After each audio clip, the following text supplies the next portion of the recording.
So we will provide some helpful tips on how to leverage your LinkedIn account to enhance your networking reach. And after completing this section of Creative Job Search, the goal is for you to know how to effectively use the internet and social media to assist you in your job search, and for you to understand what networking looks like online and how to grow that network. So we encourage you to really focus only on specific job boards that yield you results. So this will not be the same sites for everyone. Remember, don't try to look everywhere at once. Some tips here: look beyond the job title. Some jobs you qualify for may not have the exact title that you're expecting. Also, prioritize what you find. Spend some time applying for those jobs first that you are most qualified for and most interested in. Always use caution. Putting your resume online does increase the chance that you will be contacted by someone running a scam. So don't give out personal information without first verifying you are being contacted by a legitimate company. And remember to trust your gut.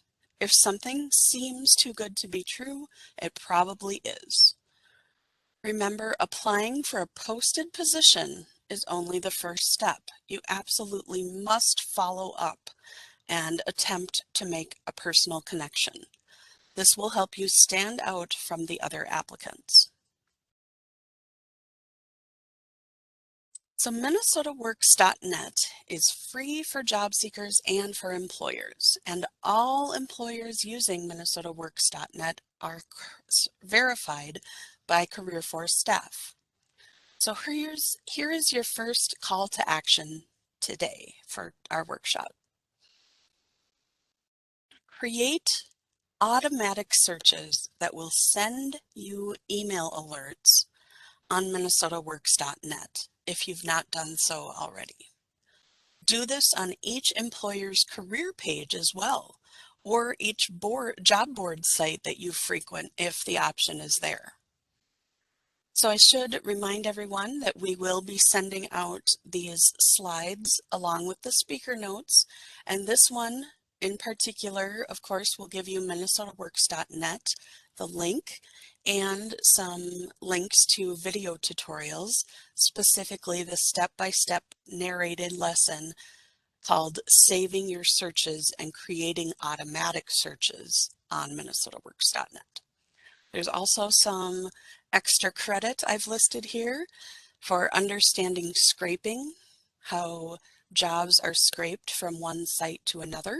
So there is a LinkedIn blog from July of this past summer about what scraping is, and it's from their safety series. So when we send that out, and I'll plan to send this out by end of business tomorrow, you will get all the slides and the speaker notes with these links. So LinkedIn is a professional social media platform that currently has over 750 million members. You can use it to manage your professional identity, and that means that when a prospective employer searches your name online, you can create a nice, complete LinkedIn profile that shows up in the results. You drive the narrative when you do this for what prospective employers learn about you.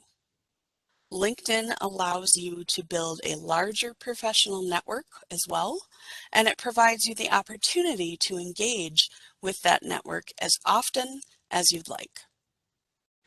LinkedIn also provides you access to knowledge, insights from your colleagues, both locally, regionally, nationally, and internationally, and opportunities that are out there for networking and for job search.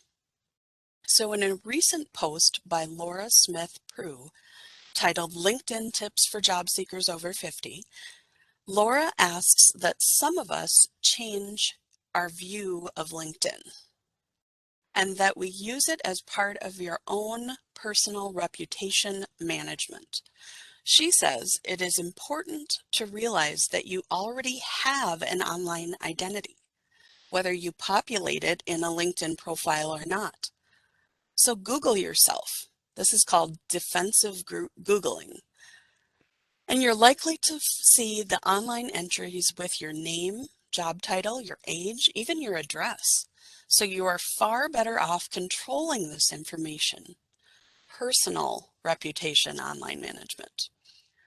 LinkedIn is one of the best tools for managing your own online reputation and what Google shows about the world about you. So again, I've got the link in here to read this article, and this is a good plug for us to ask you also a second call of action to go out to a public computer and Google yourself. You know, maybe you make an appointment to come in to one of the Career Force location career labs, to one of our public computers and Google yourself. Maybe you make an appointment at your local library. You go in, sign in to one of their computers and Google yourself and see what comes up at a public computer. See what the world sees first about you in a Google search. It's important to do this because your own devices are going to have history saved about you, and your own settings and things like that. You might even have like a Google alert to come up on your name. So if you go to a public computer, you're really going to see what a stranger would see or what a prospective employer would see. So here's a little tip and a warning. You want to limit the time that you spend scrolling on job boards. We ask you to avoid the job board addiction and instead kind of flip things and really target specific companies. Like I had said before, if you can go to a specific site, you know, the counties are good at this, the state of Minnesota, cities will have these where you can turn on an email alert, and anytime a job posting comes up, a new one, they will send it to you. Or if there's a job posting with your keyword that you've put in your saved search comes up, they will email you. So as soon as that pops on to their employment page or their careers page, it emails you. And if you're checking your email maybe once a day or more, you can see that and act on it immediately to see what the job description is and whether or not you want to apply to it and how quickly. So try this. Put a recurring reminder on your calendar, for example, and tell yourself each Monday morning, maybe from 9 to 9:45, you visit the top 5 targeted companies' websites and their LinkedIn pages to check for new posts, new videos, new jobs, maybe new connections, people. And then from 9:45 to 10:30, you maybe go out and you engage with that particular company and those people. So when you're on LinkedIn, and we'll go into this a little bit deeper later, but when you're on LinkedIn, you can go directly to the company's website. You can learn more about them. You can look at their posts, and you can sort things from most recent to the top engaged with. So remember that applying online is maybe necessary, but online applications should really be followed up by making personal contact. And I see we did have somebody ask about why a public computer versus my computer. And again, that's because you want to see what others will find. Your computer keeps a history, maybe a cache, and has settings that have been decided by you. And so your results are skewed at home. But if you go to a public computer, the search results and the search history are wiped each time a new person logs into that computer. So say, for example, you go to Burnsville or St. Cloud or Hibbing or Duluth, and you log into the Career Force Locations computer with your MinnesotaWorks.net account, and it recognizes you, says, hello, good morning, Marnie, and then you go to Google, and you're going to Google as though you were a stranger. It's a public computer, so it is wiped of history, and it doesn't have skewed results. So it will really show you what a stranger would see, what a prospective employer would see when Googling you. Okay. So in networking, it's really about connection and not perfection. So think of the people that you know and begin asking who they know. So as our illustration here shows, sometimes you must go several levels to find the right contact. Now, in the chat box, please get ready to type a number. Please type a number indicating how many people you think you know on a first name basis. Think on it just a second or two, but give us the first number that comes to mind.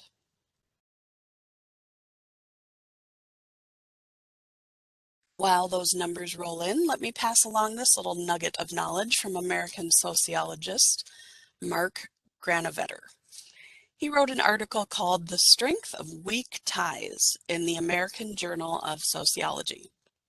And Mark said that acquaintances are more likely than family members and friends to give individuals direct information and recommend them for opportunities.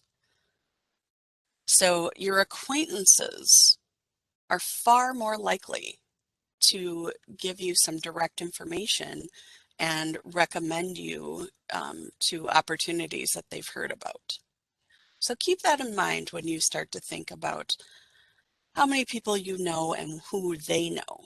All right, so let's look at the answer to how many people the average person knows on a first name basis. We've got everything from 45, 20, 1,000, 75, 400, 875, 20, 300, 500. Okay, well, Brenda and a few others, Susan, winner, chicken dinner, you've got it at 300. The average person knows on a first name basis about 300 people. And so that's a lot of acquaintances that maybe you could reach out to that you maybe haven't thought of. So get to work. And I understand sometimes, especially if you're introverted, you really have to fake it till you make it. So go ahead and do that. And if you need practice, give us a call or an email or go out to that Career Force location site and get an appointment on the books and let us help you practice. So as we just discovered, your network is bigger than you think. So we want you to really push yourself and think outside the obvious folks. Think outside just former colleagues and coworkers. Consider anyone you meet a potential networking contact.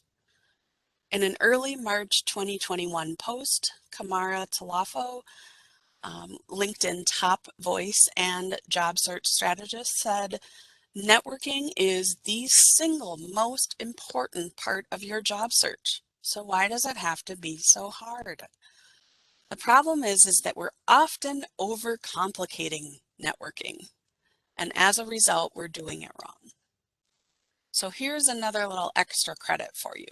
Watch one of Kamara's 10-minute videos called How to Network Online to Get a Job and Top Networking Mistakes and How to Fix Them. So again, we will give you the links for these in the follow-up email on our slides and speaker notes. All right, so you're getting ready, maybe later today or tomorrow morning. You want to attempt to contact the person who is making hiring decisions. Do not start by asking if they're hiring. Instead of asking for a job interview, try asking for a short networking meeting. Sometimes that's referred to as an informational interview. but that is your interview to give to the person that you're contacting. So reach out and say that you'd appreciate just 15 minutes of their time. And then what you'll do is briefly introduce yourself as a job seeker, seeking X, Y, or Z, and begin asking them questions. You can visit careerforcemn.com/informational-interviews to see some of the same sample questions that we talk about here. So the two most important questions come at the end of this little networking meeting. And again, you'll have those in the follow-up slides and speaker notes. But those are, what advice do you have for me? And who else do you think I should speak to? So remember to stay positive, because during your job search, you may hear no more often than yes.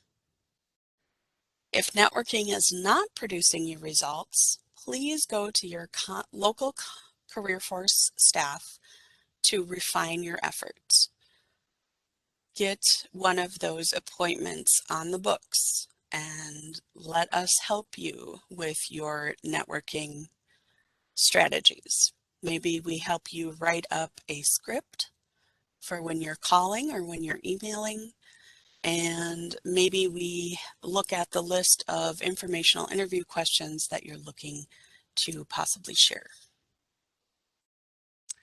So on LinkedIn, when you're inviting members to connect, you should always add a personal message to the recipient to introduce yourself or to add some context to your relationship. So from one of the other sites, or excuse me, one of the articles that we'll share with you called What to Do When Connecting on LinkedIn by John Goodman and Jenna Arcand. Do not ask for a job in the message on your very first contact. Have a reason to connect, like dear Camara, I watched one of your videos and was really enlightened by what you had to say. I would love to connect with you and learn more from you. Thanks. Maybe share what you have in common. Dear Susie, I saw that you also work in X, Y, or Z, and maybe if it's possible, you mention a mutual acquaintance or congratulate them and give them recognition. I see that you won an award, or I see that you might also know Daniel. Let's connect. If you write that little bit of message on your first contact, that is going to make the person more likely to accept your connection ask. So from LinkedIn Help, it tells you exactly how to do this. To add a message to your invitation to connect, you navigate to the profile of the member that you'd like to connect with. You press the connect button located in their introduction section, and then you click add a note. Then you'll type in your personal message in that text field, and then you will send the invitation. And if the recipient just replies to your message, it will appear in your messages. So here we have a couple of sample connection requests. The first one, I'd like to set up a time to talk. I won't sell you anything. I'm just hoping you can help me. I'm trying to reach the person in your department in charge of hiring. So this kind of sounds hurried and it asks a lot of the other person. You're really trying to get at the person who's hiring. You're not really offering them any value for connecting with you. But the bottom one, it says, I see that you're a project manager with XYZ Inc. and you've posted about increasing productivity, and I'm really curious about this company because there's a branch here in Minnesota and I really look forward to connecting with you.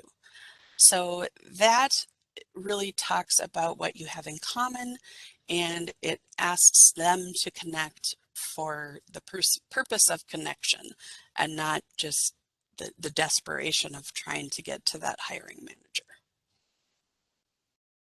All right, so when you're calling an acquaintance or referral or just a cold call out of the blue to a target company, really know your purpose before calling. Maybe have a script for what you plan to say, or at least some notes of what you want to cover. And then research and prepare these talking points. Anticipate some questions that the person might have for you and be prepared with your answers. And then I want you to practice this out loud. It really helps you to hear how you will sound and how it will help you as you do it out loud to avoid too many filler words like or, you know, things like that. So be organized with your materials so you're not shuffling papers and things like that. Just have one thing to look at. Maybe stand up so that you have more energy and practice smiling. You really do sound happier and more approachable if you're smiling. When you make the call, maybe dress well and be in an environment that really makes you feel professional so that you come across with confidence. So some key points here are that LinkedIn is a professional networking site.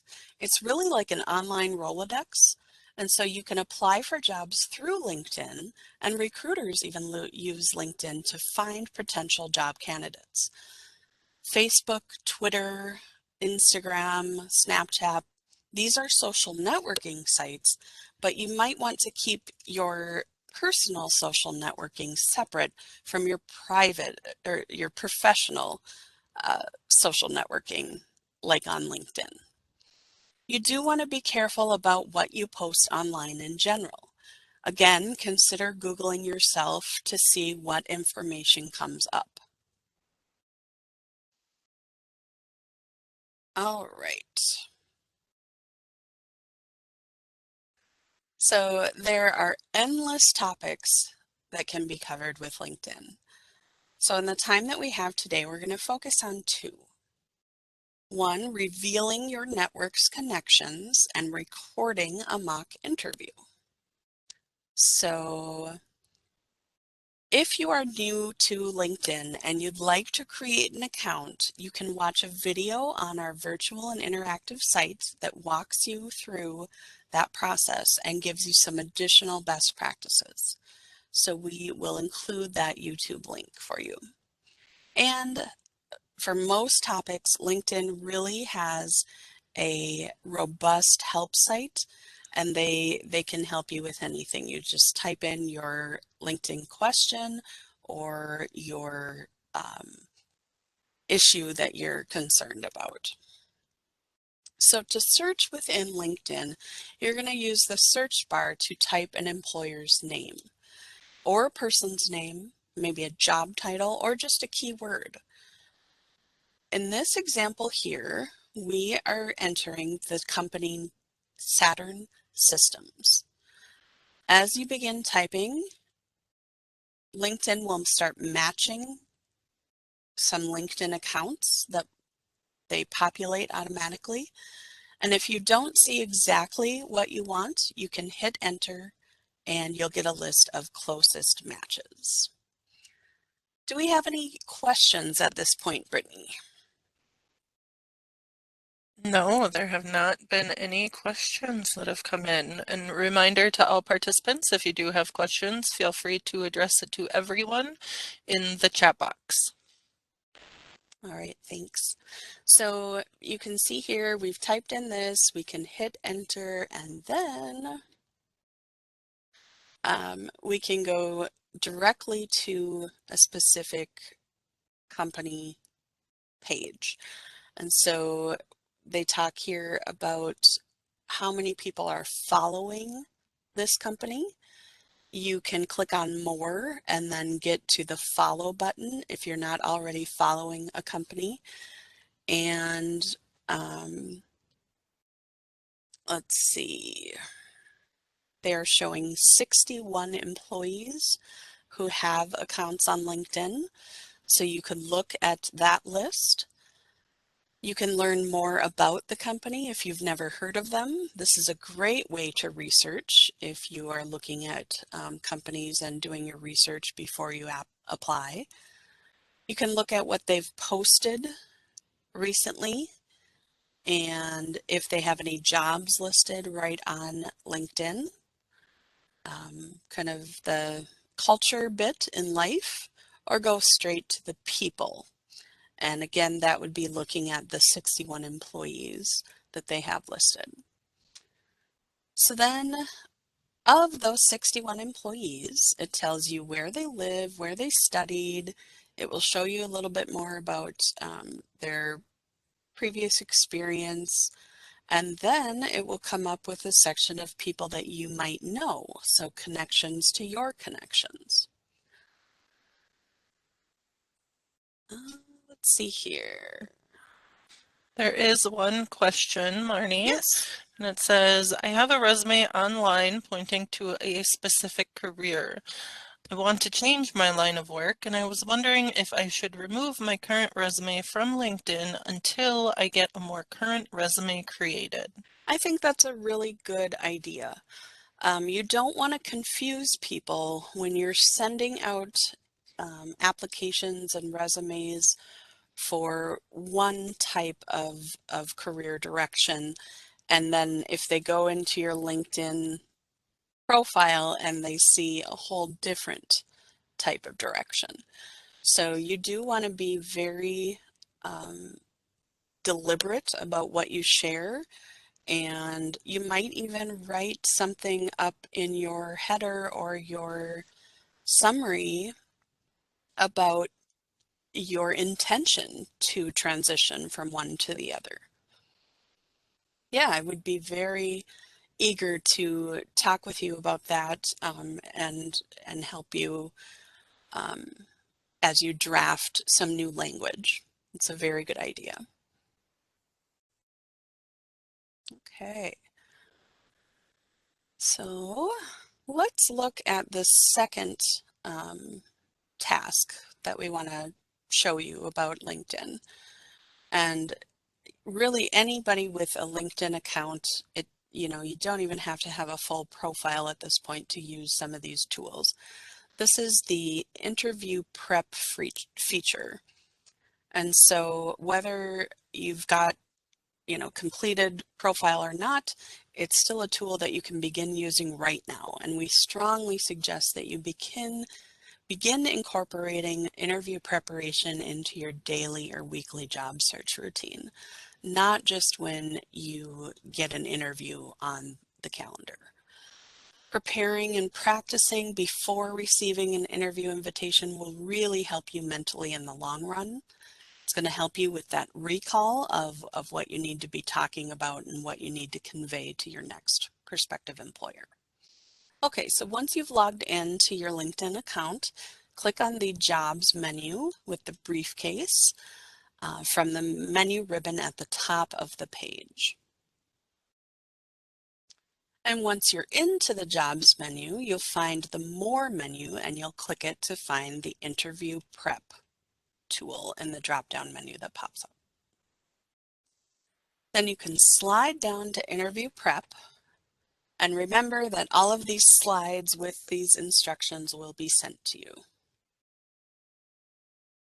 You'll find that they have some common interview questions listed on the left-hand side of the screen, and you'll find it if you click the Categories button, there are even more question sets for anyone prepping for specific interviews and other things like finance or sales.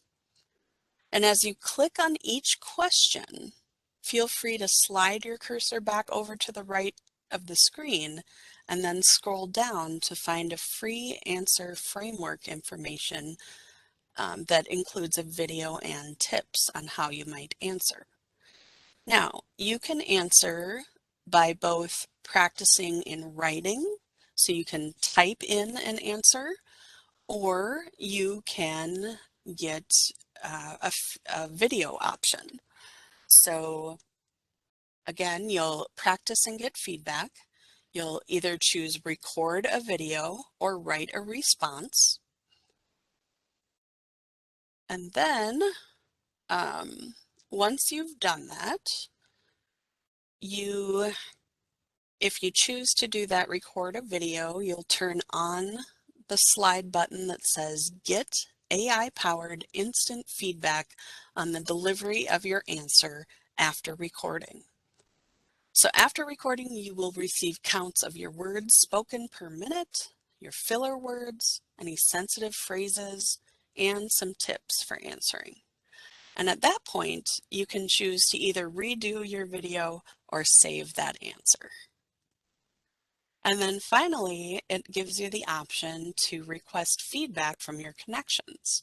So if you're connected with Career Force staff or a friend or an acquaintance, you can ask them to review your answer and give you some feedback. So after you've done what you can on your own to practice these common interview questions and answers, I really encourage you to ask someone that you know and trust to review your answer and provide you with some feedback. This is really a great opportunity to get outside feedback and perspective, and just one more way that LinkedIn provides for you to connect with your network. So if people are looking to support you, um, this is a great way to ask them to do that. All right, so it looks like we maybe have some more questions. We do. So there are a couple of different questions coming in. First one, if you're interested in a company that requires a certain degree, but you have the skills and knowledge, but not necessarily the degree, is it worth applying? I think so.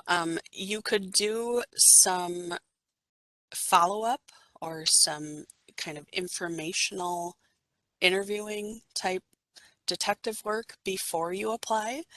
You could try to reach out to the hiring manager, reach out to HR, and ask them about applying without that actual degree.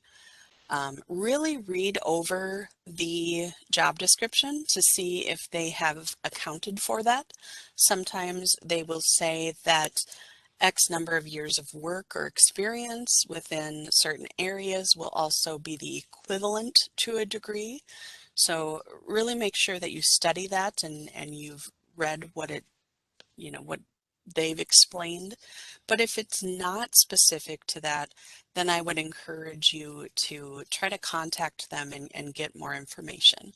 Or if you can't seem to get anybody from a hiring authority or HR on the phone, maybe you reach out on LinkedIn and really try to connect with somebody at the company to get a little bit more feedback before you spend all of your time and energy in applying.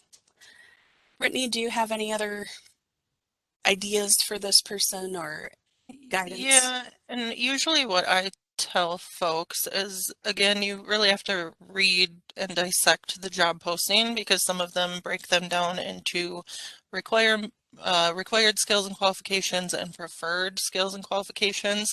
So if that degree lies within the required portion, I probably wouldn't apply, but if it's in the preferred, you may want to consider it. But kind of also what I tell people is follow a 75% guideline, meaning if you read through that job posting and you meet 75% of the criteria that they are asking, it probably is worth your time applying.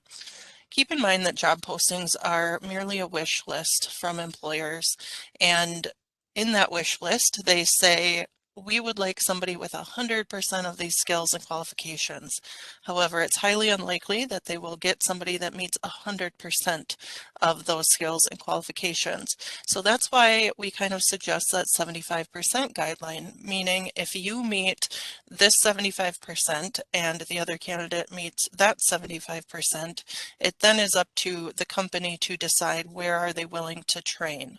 So oftentimes people have found that helpful following that guideline. So maybe that's what I would suggest in this situation as well.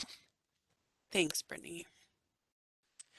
The next question, in which circumstances do you recommend, if ever, upgrading your LinkedIn account? Hmm. As a job seeker, I would say that you have so many options and tools available to you through a free account that I don't believe I've ever suggested to a job seeker that they pay for a premium account. That is definitely something that your employer may ask you to do if they are asking for you to source candidates, if you're a recruiter or a hiring manager.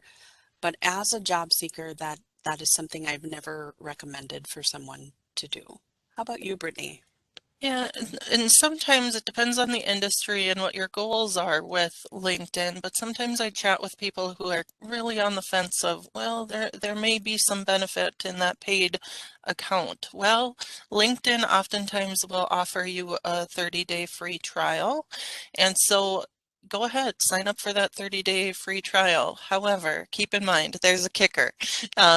It will be an automatic renewal at the end of those 30 days if you do not go in and cancel that subscription. So there's no harm in trying out that free trial period, but just make sure you go in and cancel it before it charges you at the end of those 30 days if you're not interested in continuing. But there are some features that, depending on, again, what industry you're in or your goals with the website may be beneficial to you. But personally, I've had a free account for years and years, and I've been able to use the website just fine in networking efforts. So oftentimes the free account is just perfect for people, but some people are on the fence. So go ahead and try out that free trial period if you choose to. Brittany, I want to call out, somebody had mentioned that they use the paid account because it includes the training feature. Used to be Linda with a Y.com, or it's also called LinkedIn Learning. And what I have found is that you can access that through your library card. So I will also send out some links to our state libraries where you log in with your library card, and then you can access lynda.com or LinkedIn Learning um, via your library subscription. Mhm. The next question, does LinkedIn do any kind of process to make sure all of their jobs are legitimate? I've just seen a few jobs I hesitate to apply to on LinkedIn because it seemed not too good to be true. Yeah, I would encourage you to um, again try to go through the employer's website. So let's just look at one of these right now. Um, they allow you to apply right here. However, I would encourage you to go to the employer's page. See if we can get there.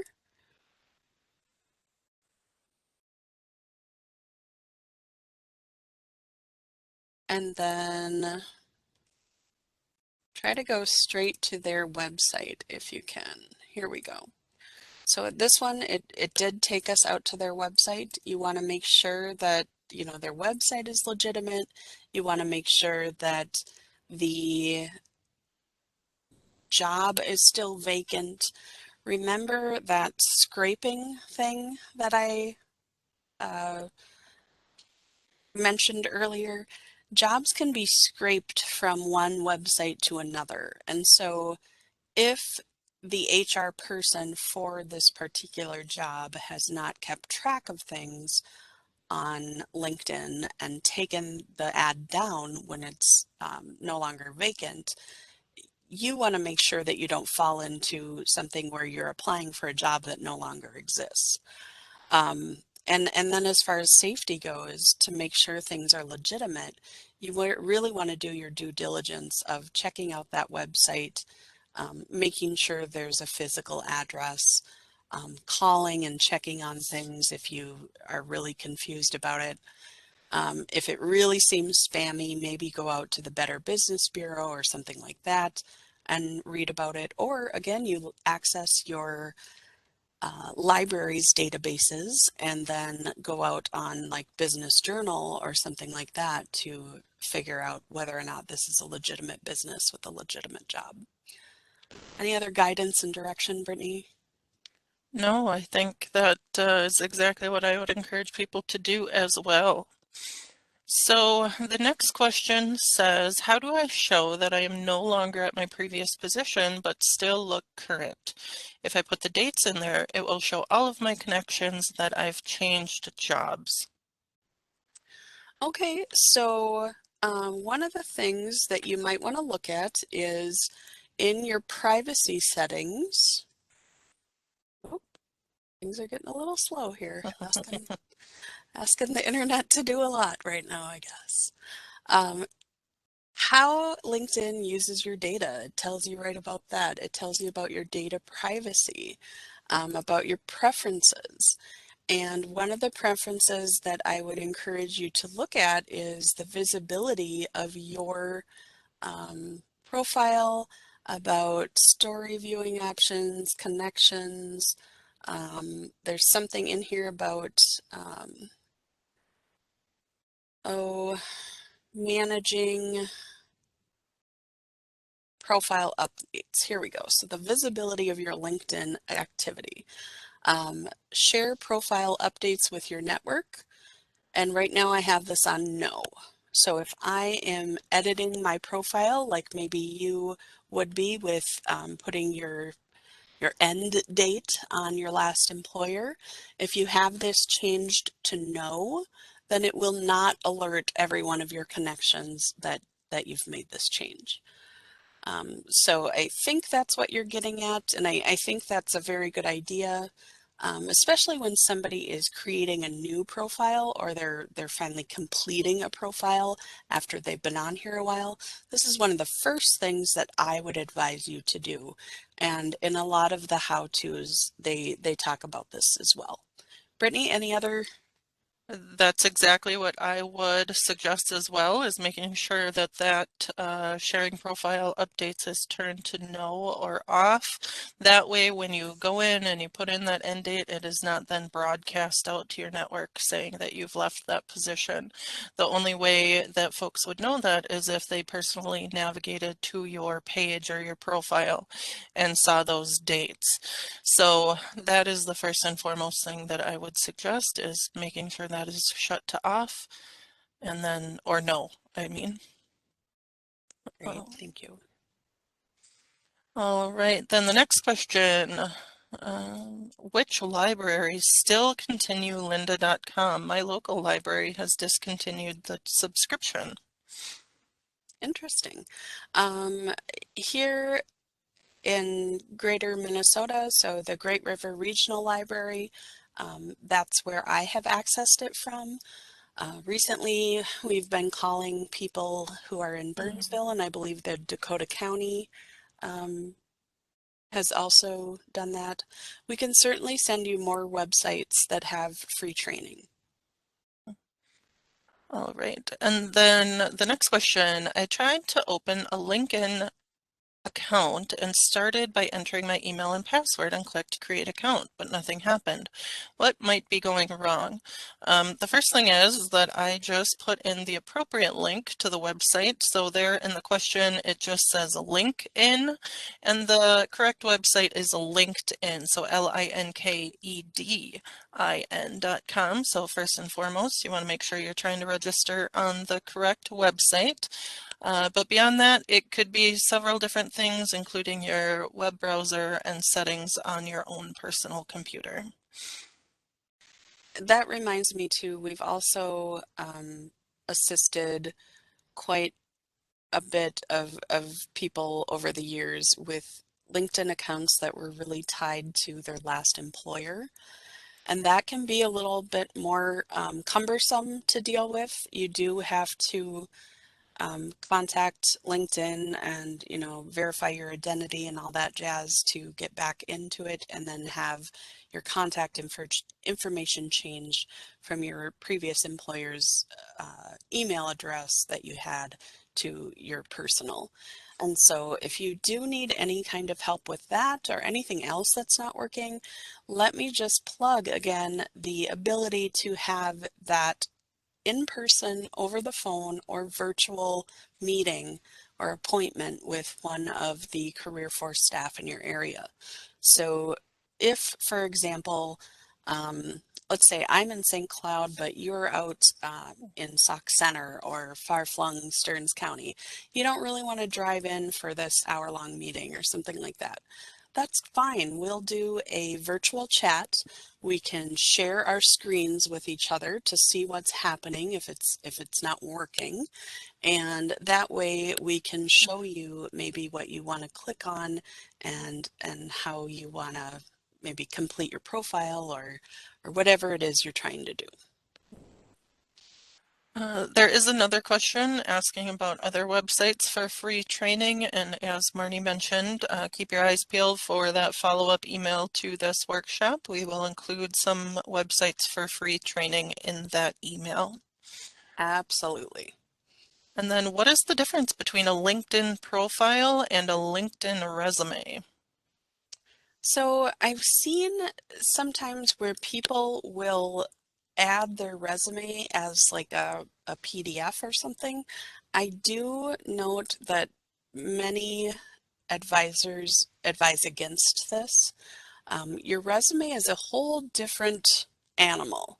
The profile is something that LinkedIn has set up in a certain way, and it's a fill in the blank. You click into each section and you fill it out, and it's easy for a recruiter or a hiring authority to compare apples to apples, kind of like an application. But you also have the ability in LinkedIn to really share more of your creative side because it's not as much of a technical document as it is a living, breathing profile that you can add things to. Say you do take a class or you earn a certificate. You can share that with your network. You can put it into your profile. If you've done a podcast with someone or you've made a video somewhere, you can feature that in the featured section, showing the prospective employer your talents. So they're two very different things. A resume is something that's going to accompany a application, and the LinkedIn profile is something that's living, breathing, um, basically managing that online reputation like we talked about before. Brittany, your thoughts? Yeah, I agree with everything Marnie just said, and maybe where this person is coming from, and I could be very wrong, but there are a lot of similarities between the two. For example, some skills, qualifications, and your work experience would be similar between the two. But how I refer or differentiate between the two is the resume is more of a targeted snapshot of your experience, skills, and qualifications, where the LinkedIn profile is able to share more of the whole story, a little bit longer, a little bit more in detail sometimes, and not as targeted to a specific job position. Yes, excellent point. Yeah, as um, a best practice, we are going to teach job seekers to target every single resume that they put out there, every single resume that they post on a job board, every resume that they send to an employer, every resume absolutely specifically to a job posting. So yeah, on resumes, it's going to need to be kind of short and sweet marketing document. On LinkedIn profiles, it's going to be the whole show, the whole story. Great comparison there, Brittany. Thank you. Someone else mentioned, I've noticed more people creating their LinkedIn profile about their professional skills and not necessarily about their current job. The current job is listed, but not featured. What are your Absolutely. thoughts and opinions about that? I think that's a great way to keep things up to date. You have the opportunity to add sections. you have the opportunity to feature certain things. Your activity comes up right away. And so when an employer searches for you or a recruiter, they see how active you've been. What have you shared? What did you react to? What did you comment on? And then you can tell people more about yourself here. Um, and especially for somebody who's had maybe a long career, maybe they've been with one place for many years or in one position for many years, they can still project and show the world that they are keeping up to date because they have shared, commented, done certain things with their skills and their activities, and that they're not just being sedentary in that position that they've had for a long time. So maybe that's what your questioner is getting at. And I think it also goes back to that question we hit on a little bit earlier about staying current, even though you may no longer be at your past employer. The more skills and qualifications you emphasize within your profile, the more current you're going to seem, and then also by emphasizing professional skills and de-emphasizing your jobs, that also works well if you're looking at switching industries, because then you can highlight and showcase more of those transferable skills and qualifications within your profile while de-emphasizing your job history. So there's a couple of different reasons why people may do that. It just kind of depends on what their individual goals are for their profile and how they want to use the website. And then the next, well, it's more or less a comment, but LinkedIn is definitely a branding tool. So if you've done any job search reading lately, you may have heard of that term of branding yourself. And LinkedIn is one way to assist in doing that, of branding yourself as an industry professional. So job seekers are really products that they are trying to sell to employers, and with any product that you're trying to sell, you're going to want to brand that product. And LinkedIn is one tool to help you brand yourself as an industry professional. Excellent questions and comments coming in. Right. So as I was scrolling through there, I was just thinking there are so many things, again, like we mentioned before, that you can do. But one thing that I often have to really encourage and coach job seekers on is to make sure that you get some recommendations out there. So first and foremost, go out and give some recommendations to people who you have worked with. That giving helps you to get. And so I'm not saying, trade recommendations here, but put some positivity out into the world first and do your duty to your fellow colleagues and coworkers, and then also ask for some recommendations. I would say ask 5 to 10 people and try to get 3 to 5 things, and then really give them an idea of what it is you're looking for. What kind of job are you searching for, so they know what kind of skill sets that they've seen from you that they could maybe comment on. Look for some endorsements maybe if you're specifically trying to sell yourself based on your subject matter expertise or your skill prowess in a certain set. I see somebody says, how seriously do employers take any LinkedIn Learning or lynda.com certificates? That really depends on the company and the specific hiring manager, I think. It just depends. And so you've got to do some of your own legwork to figure out what do they value at that company that you're targeting.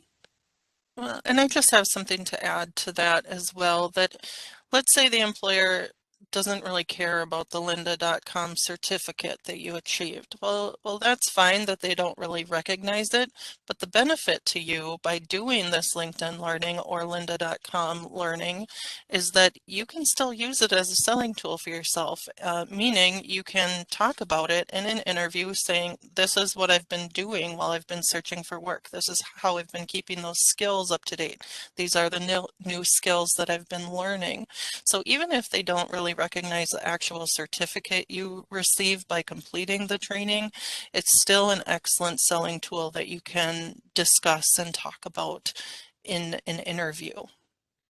Absolutely. Thank you. And then just to reiterate here, someone talks about, should we use the easy apply feature to apply for jobs, or should we apply directly at the employer's website? We encourage you as a best practice to always apply at the employer's website first. Okay, if you haven't heard anything back, maybe you come back to the job board where you found it at and you hit the easy apply button. Some of those easy apply buttons will take you directly to the employer's website. So of course you don't want to apply again, but then focus your energy and your time on trying to follow up. So follow up with, someone in HR that you found through LinkedIn, or someone in the department that's hiring, the hiring authority, hopefully. Follow up if you've already applied. We can't overemphasize that enough. Networking is great to get you to your next job, and you've really got to do the work, even if it feels scary sometimes. All right. Brittany, any last words? No, definitely just reach out to your local career force if you want your LinkedIn profile reviewed, or if you have any questions about the site, you can definitely reach out to Marnie or myself as well. We're happy to help you out. There's a lot of unique questions that have come our way throughout the years, so it probably is something we've already helped people with. So feel free to reach out to us with any questions or concerns you may have. Absolutely. Thank you so much for joining us today. We really hope to see you soon in a one-on-one appointment. That might be in person, over the phone, or online. So please reach out and go to LinkedIn, or excuse me, careerforcemn.com, and then find your location and sign up for a job search appointment. Thanks again for joining us. Thanks for participating so much in that chat box. And thank you, Brittany, for helping me behind the scenes. Thank you. Have a great day, everyone. Bye-bye.